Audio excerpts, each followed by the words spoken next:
La contrahistoria. Un programa presentado y dirigido por Fernando Díaz Villanueva.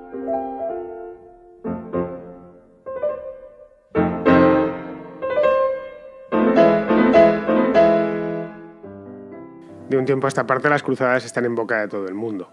La razón no es otra que el terrorismo islamista, que nos está castigando últimamente. Algunos buscan la legitimación de este terrorismo en las mismas cruzadas. Buscan las cruzadas o encuentran en las cruzadas la agresión primera de Occidente hacia Oriente.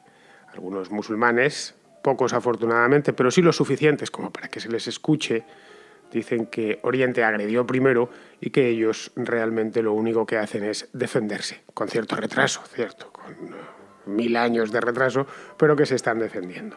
Esta ceremonia de la confusión ha dado lugar a un engrudo bastante indigesto, por cierto, en el que, como suele suceder con estas cosas, la verdad histórica ha terminado por desaparecer. Toca pues preguntarse, a estas alturas ya de la jugada, qué fueron las cruzadas y para qué fueron convocadas. Hace, repito una vez más, 1000 años. Las cruzadas son una historia del siglo XI, del año 1000 y pico. Y para eso estoy yo, para eso está la contracrónica, para poner un poquito de luz sobre un asunto del que se está hablando 1000 años después, bastante en nuestros días.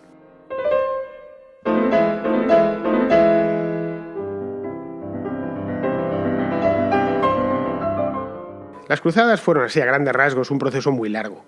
Hubo un total de 9, a las que habría que sumar las cruzadas en el Báltico, las cruzadas húngaras y la misma reconquista española, que en cierto modo también fue una cruzada. Los papas llegaron a emitir bulas de cruzada para ciertas batallas o ciertas campañas, tanto en Castilla como en Aragón.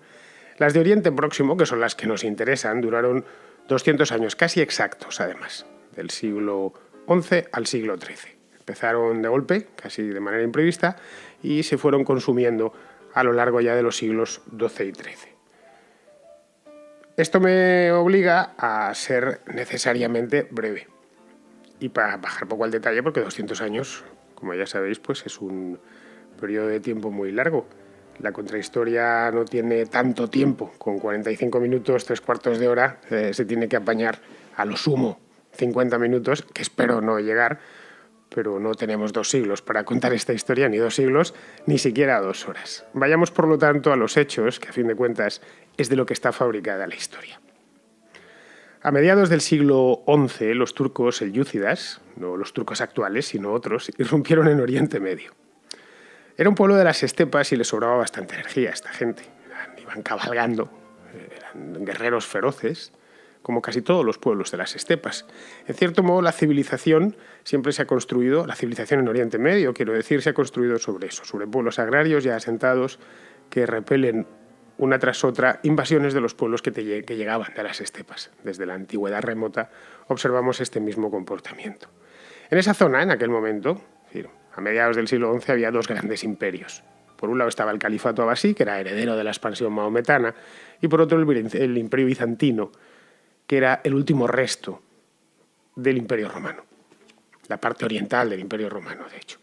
Los selyúcidas le dieron la puntilla primero al califato. El califato ya estaba debilitado para aquel entonces y conquistaron Bagdad, que era la capital del califato abasí, en el año 1055. Luego fijaron su objetivo los bizantinos. Una vez habían derrotado al primero y al más cercano de los enemigos, pusieron sus ojos en el Imperio Romano. Los turcos selyúcidas siempre conocieron o llamaban a los bizantinos romanos, a pesar de que los bizantinos hablaban griego.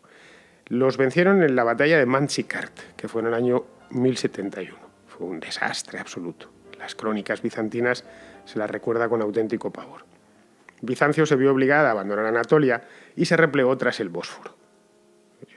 Constantinopla, una ciudad muy bien defendida, bien amurallada, tardaría todavía 500 años en ceder ante la presión no de estos turcos, sino de los siguientes que llegaron mucho más tarde, y era muy difícil de conquistar y a la vez muy fácil de defender. Era tan fácil como cruzar el Bósforo, irse al otro lado y encerrarse dentro de las murallas de Constantinopla. Luego los dominios balcánicos que tenían era poco menos que inaccesible para los turcos selyúcidas de la época. El emperador, con todo, pidió ayuda a Occidente, pero no fue escuchada la petición.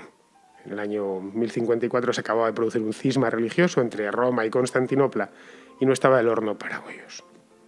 Occidente tenía una historia de amor-odio con Oriente, con Bizancio en concreto, y más todavía desde el cisma del que ya os acabo de hablar, ese cisma religioso que da lugar a las iglesias ortodoxas orientales. Los occidentales, a quienes los bizantinos consideraban toscos y atrasados, miraban con cierto recelo a los orientales y los orientales también a los occidentales. Los orientales, los bizantinos, miraban con cierto desprecio y complejo de superioridad a los occidentales, a los francos, que es como era el reino principal en el occidente europeo.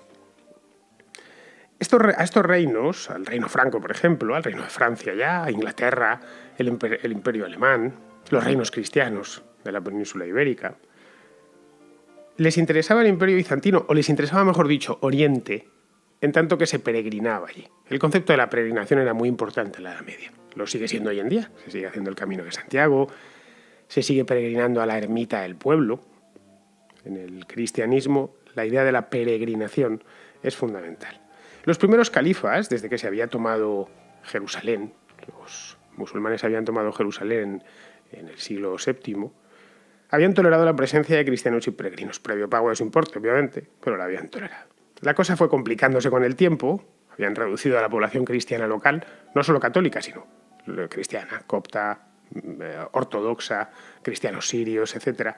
La habían reducido a la condición de dimis, de siervos del imperio que tenían que pagar, minoría religiosa que tenía que pagar un impuesto por profesar su religión. Hasta que los selyúcidas se hicieron con Jerusalén, que fue poco después de Bagdad, y prohibieron de facto el cristianismo. De hecho, las peregrinaciones se interrumpieron, era realmente peligroso peregrinar a Jerusalén a finales del siglo XI. Esto llevó al emperador de Bizancio, que se llamaba Alejo Comneno, a reiterar la petición que le habían hecho previamente al Papa de Roma. Mandó unos cuantos emisarios a Roma para solicitar a Urbano II, que era el Papa de entonces, que les echase una mano, que tenía a estos musulmanes echados al monte, subidos a un árbol, pues los turcos selyúcidas estaban sin civilizar, que los tenía encima. Y que además pues habían tomado Tierra Santa y ni siquiera se podía peregrinar. Pues si no podían peregrinar los occidentales, tampoco podían peregrinar los orientales. Esta vez el Papa, esta vez Urbano II, escuchó la petición y le dio curso. Aprovechó un viaje a Francia y allí, en el concilio de Clermont, hizo un llamamiento a toda la cristiandad para liberar los santos lugares. Era fundamental. Si Cristo había estado allí y ahora estaba en manos de unos tipos que habían prohibido el culto a Cristo, lo habían prohibido de palabra y de obra, pues habría que intervenir.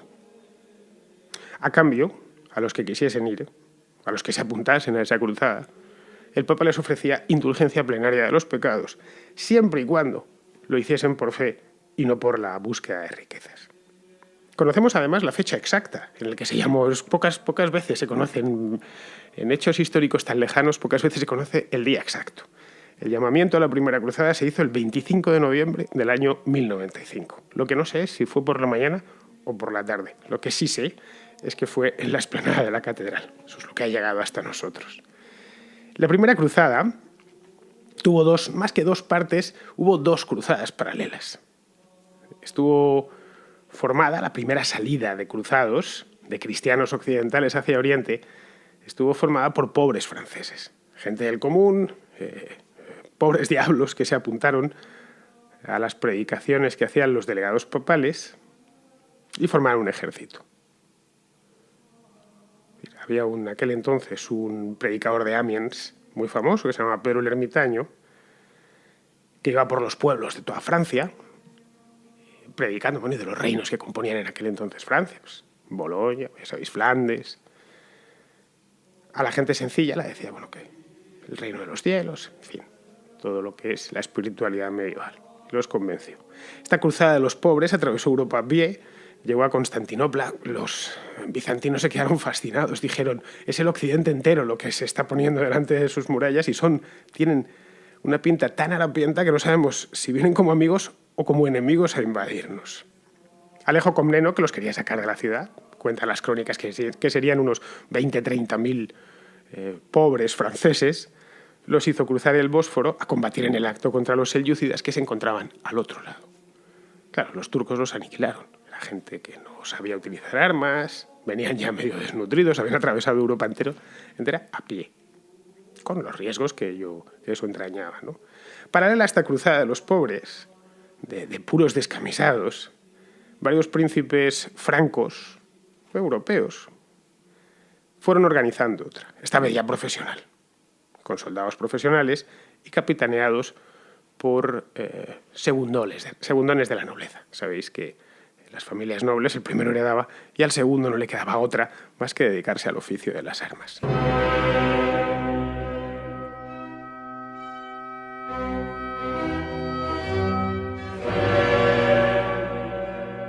Esta cruzada principesca o cruzada de los varones, tal y como se conoce en Francia, llegó hasta Oriente por dos vías.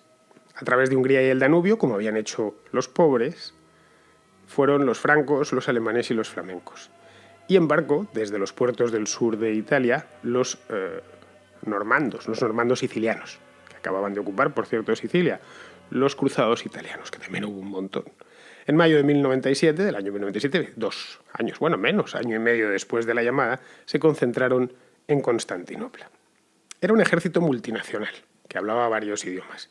Pero al haber una mayoría de franceses o de pueblos franceses francos, los bizantinos empiezan a conocerlos así, como francos, simplemente. Y se le empieza a llamar ya en Oriente el ejército franco por parte de los bizantinos y el ejército romano por parte de los musulmanes. Los llamaban Rum, simplemente. Decían, bueno, estos tipos vienen del occidente, hablan latín o algo parecido al latín y además deben obediencia al Papa de Roma. Luego, son romanos.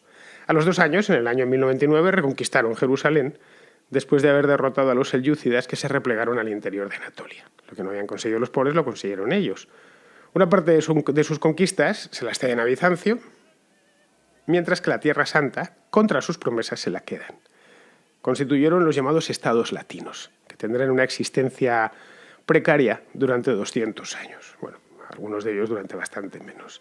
El más preciado de todos ellos era el reino de Jerusalén, que lo fundó Godofredo de Bouillon. Este es un personaje que si buscáis en las cruzadas os aparecerá rápidamente, que era el duque de Lorena. Lorena en aquel entonces, pues era un reino, mejor dicho, un ducado en el centro de Europa. Lorena estaba en el mismo sitio que está hoy en día, ¿sabéis? Entre Francia y Alemania.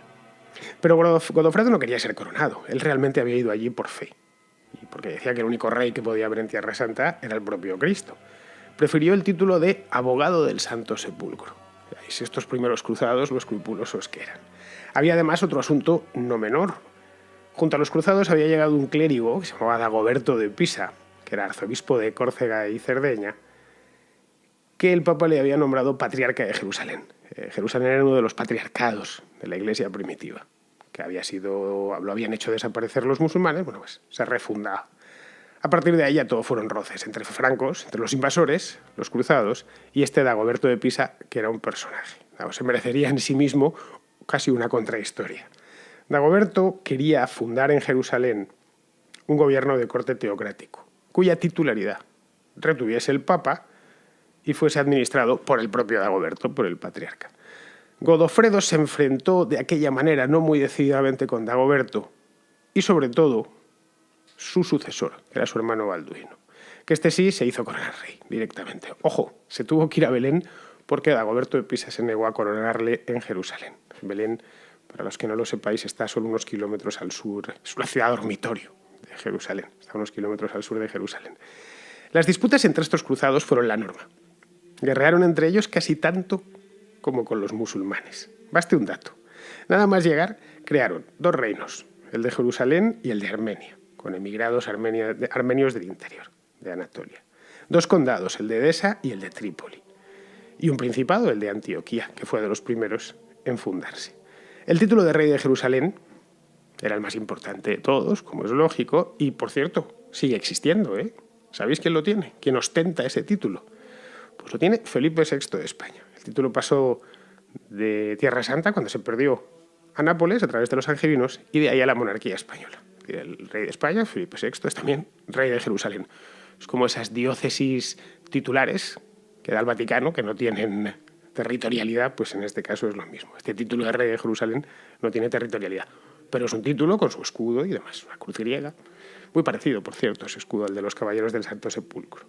La primera cruzada podríamos concluir que fue un éxito, fue la Gran Cruzada. En muy pocos años, unos 30.000 cristianos aproximadamente recuperaron Tierra Santa y crearon un ramillete de estados cristianos, de estados latinos, como se les llamaba. Entonces la pregunta que vendría ahora es ¿por qué hubo 8 cruzadas más? ¿Por qué la cosa no se quedó ahí? Bueno, pues porque le costó lo que habían conquistado en muy poco tiempo, desde la llamada de la cruzada en 1095 hasta la toma de Jerusalén en 1099, han pasado 4 años. O sea, lo que habían conquistado en 4 años lo fueron perdiendo a lo largo de 200. Hubo que defender los estados y en la defensa de esos estados pues hizo falta estar llamando continuamente a nuevas cruzadas. Lo que movía a los cruzados, con todo, no fue el afán de lucro, como sí se dio, por ejemplo, en la conquista de América, o en la conquista de las Islas Canarias, o en otras conquistas que emprendieron los europeos más adelante. No fueron en ningún momento colonias de repoblación, como sí lo fue, o lo estaba siendo en aquel momento, en estos mismos años, la propia Andalucía en España. Andalucía sí se repobló, se vació de moros y se llenó de cristianos. Los romanos, además, los cruzados, estaban aislados. Esto ocasionó, por ejemplo, que se fundasen órdenes militares para paliar ese déficit demográfico que tenían, formadas por monjes soldados. Los hospitalarios o los templarios son los más famosas, pero no son las únicas. Hubo otras, como la de San Lázaro o la de los caballeros teutones, que luego tendrían un papel importante en la conformación de las cruzadas del Báltico y darían origen al reino de Prusia.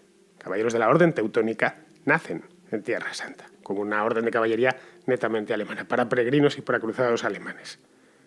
La del Temple, como los aficionados ya sabréis, desapareció en el siglo XIV, ya después de las cruzadas, y la del Hospital, que era la última en abandonar, de hecho, Tierra Santa, es hoy conocida como la Orden de Malta. De Tierra Santa pasó a Chipre, de ahí a Rodas, de Rodas a Malta, y hasta que Napoleón la sacó de Malta, y hoy creo que hoy tienen de hecho la sede en Roma, y ya por no llamarse la Orden de Roma, pues se han quedado con el nombre de la Orden de Malta. Algún día podríamos hacer una contrahistoria sobre la Orden de Malta, porque sería una contrahistoria muy curiosa. Esta debilidad demográfica de los cruzados y lo amplio y expuesto de sus dominios con los musulmanes, con los selyúcidas en concreto, en la primera época, y con los fatimíes al sur, los selyúcidas nunca consiguieron meterse en Egipto, motivará que el contraataque musulmán, aunque demorado en el tiempo, más de lo suyo, es decir, los musulmanes estaban muy divididos, pues que al final contraatacasen, eran más y estaban mejor situados. Es decir, los estados latinos, ahora si los vemos en un mapa, vemos su debilidad intrínseca y lo expuestos que estaban. Ese contraataque se produce unos 30 años después, y se lo tomaron con bastante calma. En el año 1144, por ejemplo, los musulmanes reconquistaron Edesa, en el norte, lo que es hoy Turquía. Creo que se llama esta ciudad Urfa o algo así. Vamos, está en Turquía. Y un año después, Bernardo de Claraval, en Francia, se vio obligado a llamar a una segunda cruzada. Esta segunda cruzada iría acaudillada por el emperador Conrado III, el emperador de Alemania, y Luis VII de Francia. Y fue un fracaso estrepitoso.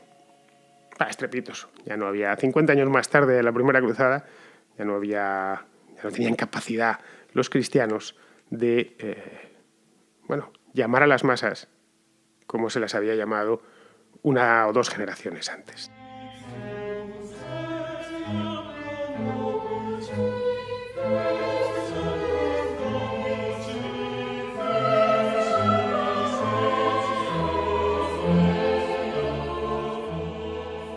A pesar del fracaso de la Segunda Cruzada, los musulmanes no consiguieron reconquistar Jerusalén, que era lo principal. Edesa era un trofeo menor. Para eso haría falta que pasasen otros 40 años. En el año 1187, Saladino, que era el sultán de Egipto, reconquistó Jerusalén. Se la arrebató a los cristianos. Una ciudad que había sido pues casi un siglo cristiana, latina, como se decía. A raíz de esto a raíz de la pérdida de Jerusalén, se llamó a la Tercera Cruzada 2 años después, en 1189. En este caso, los cristianos occidentales, los reinos europeos, que por cierto guerreaban entre ellos en Europa, pero luego se ponían de acuerdo, al menos para la cruzada, luego seguían guerreando en Tierra Santa, se unieron varios reyes para este empeño de la Tercera Cruzada. Fue Felipe II de Francia, Federico Barbarroja, el emperador de Alemania, Ricardo de Inglaterra, Leopoldo de Austria y Federico de Suabia.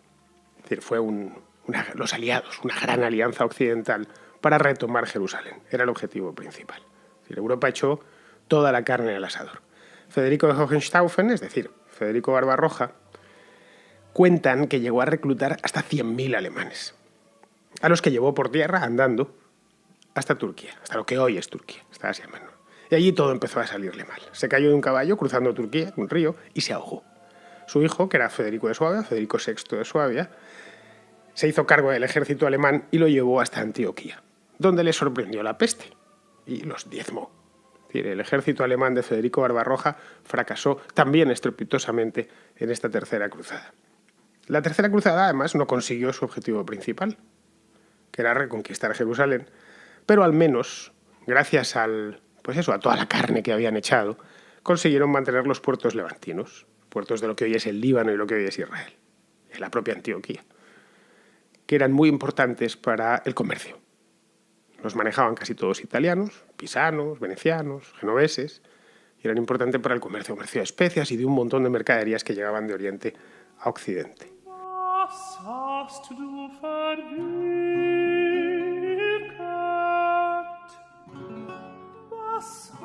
La Cuarta Cruzada fue convocada poco después, a raíz de este fracaso, el año 1202. Y esta cruzada, la Cuarta, roza el esperpento.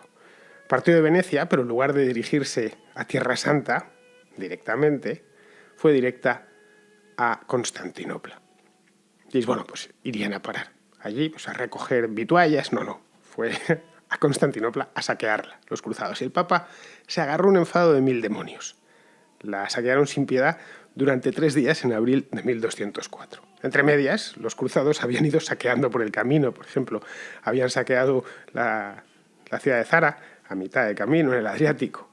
El fracaso de la Cuarta Cruzada, como veis un siglo después de la primera, fue la demostración práctica de que los cruzados, o las cruzadas en sí, y los cruzados en particular, importaban ya muy poco en Occidente. Y solo había pasado un siglo, un siglo bastante tiempo, y más en aquella época que se vivía menos, pero que quedaban como un recuerdo. Aun con todo, todavía se seguirían durante el siglo, que empezaba entonces, se seguiría llamando, durante el siglo XIII, se seguiría llamando continuamente a la lucha en Oriente. Inocencio III, por ejemplo, que era el Papa, volvió a intentarlo muy poco después, 10 años después. Y en 1213, no lo sé, quizá animado por los éxitos cristianos en España, que acababa de celebrarse en 1212 la batalla de las Navas de Tolosa, con una gran victoria cristiana, llamó una Quinta Cruzada. Esta vez no iba dirigida a Tierra Santa, sino a Egipto, donde muchos veían el origen de todo el mal. Egipto era el país más poblado al este del río Indo. La verdadera potencia musulmana era Egipto. El delta del Nilo, el propio Nilo, puede dar de comer a mucha gente. Hoy sigue siendo el país árabe más poblado de todos. Pues la idea que tenían era conquistar Egipto y a partir de Egipto reconquistar Jerusalén. A fin de cuentas, 50 años antes les había quitado Jerusalén un egipcio, que era Saladino, y el ejército egipcio. Llegaron, se plantaron delante del delta del Nilo y conquistaron Damieta. Y no pudieron pasar de ahí. Entonces, cuando ya todo parecía que estaba puesto, pues se quedaron atascados en Damieta. No consiguieron. La Damieta es una ciudad que sigue existiendo, está en la parte este del delta del Nilo, no muy lejos, por cierto, de Port Said, una ciudad mucho más moderna. Y es en este punto, cuando todo parecía acabado y ya se pensaba que las cruzadas eran cosa del pasado, cuando otro alemán, Federico II de Hohenstaufen, que era emperador, los Hohenstaufen por aquel entonces retenían en la corona imperial, convocó a una nueva cruzada. Federico II era alemán, era un Hohenstaufen, pero había nacido en Italia. Y además era rey de Sicilia. Había nacido y se había criado en Italia. Se podía considerar, probablemente Federico II hablaba italiano muy por encima del alemán. Este se echó la manta a la cabeza y, contra las indicaciones incluso del Papa, el Papa llegó a excomulgarle, emprendió una cruzada por su cuenta, que sería la Sexta Cruzada. Lo hizo más, en este caso, de Federico II, por honor y por riquezas y por gloria, que por la fe. Se había casado con Yolanda de Jerusalén, que era heredera de aquel título de rey en aquel entonces, que ya dije que se había ido para Italia, y consideraba que él tenía derecho al reino. Nada más. En aquel entonces, como os podéis imaginar, las leyes sálicas eran fundamentales. Bueno, si mi mujer es la heredera de este título, yo soy el rey de Jerusalén. Tengo derechos dinásticos sobre él. Lo que hizo Federico Segundo, es curioso porque llegó a Tierra Santa y se valió de que en aquel entonces el mundo musulmán estaba muy movido, que había diferentes facciones matándose entre ellos, y se hizo curiosamente con el reino de Jerusalén sin necesidad de guerrear. No fue una conquista propiamente dicha, como la de 100 y pico años antes, sino un acuerdo. Un acuerdo, por cierto, bastante precario. Tan pronto como los musulmanes se reorganizaron, retomaron Jerusalén. Muy poquito después, en 1244, Jerusalén volvió a ser musulmán y ya nunca más dejaría de serlo. Hasta la llegada del siglo XX, la Guerra de los 6 Días, que pasó a ser una ciudad israelita. Mediado del siglo XIII, por lo tanto, los cruzados ya son básicamente una excentricidad. Y así se percibe en Occidente. Excéntrico, por ejemplo, pues era el rey Luis IX de Francia, que llegó a San Luis, un tipo devoto hasta la extenuación, hijo, por cierto, de Blanca de Castilla, y por lo tanto primo de Fernando III, que también llegó a santo, Fernando III de Castilla. Este Luis IX se sentía llamado a algo histórico. ¿Y qué más histórico que una cruzada? Pensadlo bien. A pesar de que ya habían pasado 150 años de la primera, se había perdido Jerusalén, y aquellos estados latinos eran poco más que puestos comerciales de los puertos italianos. Entonces se metió él solito en una séptima cruzada para recuperar Jerusalén. Pero antes quería retomar Damieta, que la habían perdido. Esa cruzada que os hablaba en la sexta, en la quinta, la conquista de Damieta había sido temporal, la habían vuelto a perder. Damieta era poco menos que indefendible. Y él llegó hasta el delta del Nilo de nuevo, intentó tomar Damieta, la llegó a tomar, pero en el contraataque musulmán al que le tomaron fue a él. Fue capturado por los egipcios, que pidieron una gran suma de dinero a modo de rescate. Francia tuvo que pagar, tuvo que retratarse porque a fin de cuentas era el rey. Y Luis IX, que no tenía arreglo, se metió de lleno en otra cruzada, en la octava en este caso, que tuvo una prórroga en la campaña de Eduardo I de Inglaterra a Tierra Santa.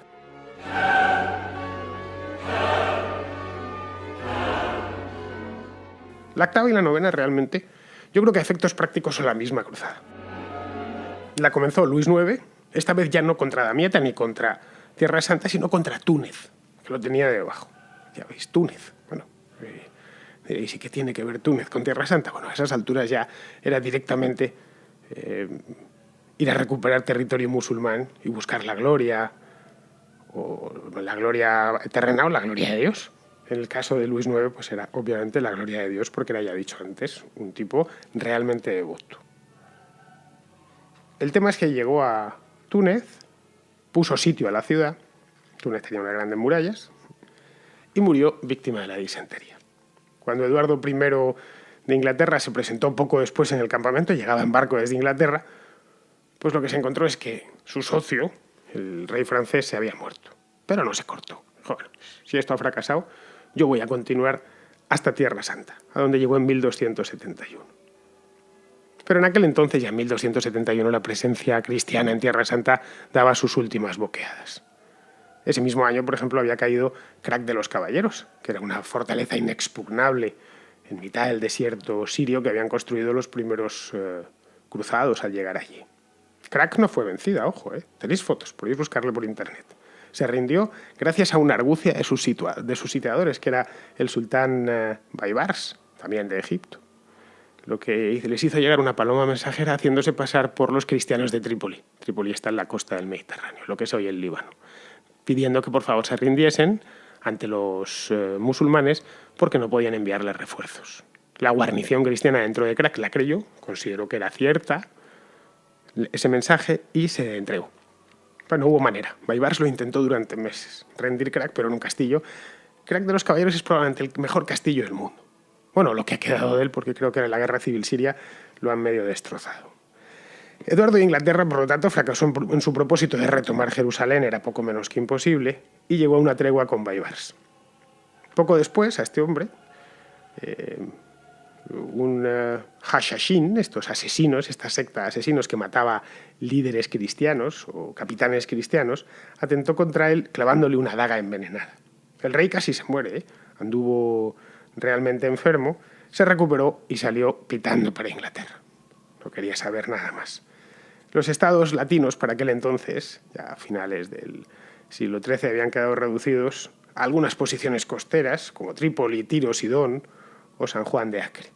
Esta de San Juan de Acre fue la última en caer. En 1291, los últimos cristianos la abandonaron ante el empuje de los mamelucos, que era la última forma, el último estado que se había formado en Oriente Medio. En aquel entonces, o vendrían más, obviamente. En 1291, por lo tanto, se cerraba un proceso histórico que había comenzado exactamente 200 años antes. No volvió a haber más llamadas a la cruzada, ni una más, ¿eh? Esa fue la última. Occidente, desde ese momento, se desentiende de Oriente hasta tiempos de Napoleón. A partir de ese momento, todo lo más que se hace, especialmente en tiempos de Carlos I, es frenarlos. Frenar a los turcos otomanos que vendrían después. Pero Occidente no se vuelve a meter en Oriente. Lo más que llega es a tomar ciertas posiciones en el norte de África, pero se olvida y se desentiende. La historia se fue convirtiendo poco a poco en leyenda y en materia prima pues para juglares y poetas primero, y luego para novelistas, pintores y directores de cine. Las cruzadas dieron pie a interminables debates a partir de ese momento final, a partir del abandono de San Juan de Acre. No tanto por su moralidad, que ojo, en aquel entonces era normal llegar a un país a invadirlo a sangre y fuego sin problemas. Era la mentalidad del siglo XIII, bueno, la del XIV, la del XV y la del XVI. Era legítimo y perfectamente moral hacer eso, sino por su singular fracaso. La pregunta que los cristianos se hicieron durante siglos. ¿Por qué fracasaron las cruzadas? Bien, esta pregunta es a la que le voy a dar respuesta, o espero darle respuesta satisfactoria en la próxima contrahistoria. En esta, como bien veis, si miráis el contador, no me da más tiempo. Conocemos ya el relato, ya sabemos qué pasó y cuándo pasó y quién protagonizó esta historia a grandes rasgos. Y ahora vamos a ver en el siguiente capítulo por qué fracasaron. Muy bien, pues queridos amigos, ya sabéis, esto no es un hasta luego, es hasta ahora mismo. Es decir, si queréis seguir escuchándolo, no tenéis más que parar aquí y seguir con la siguiente. Hasta la próxima, amigos.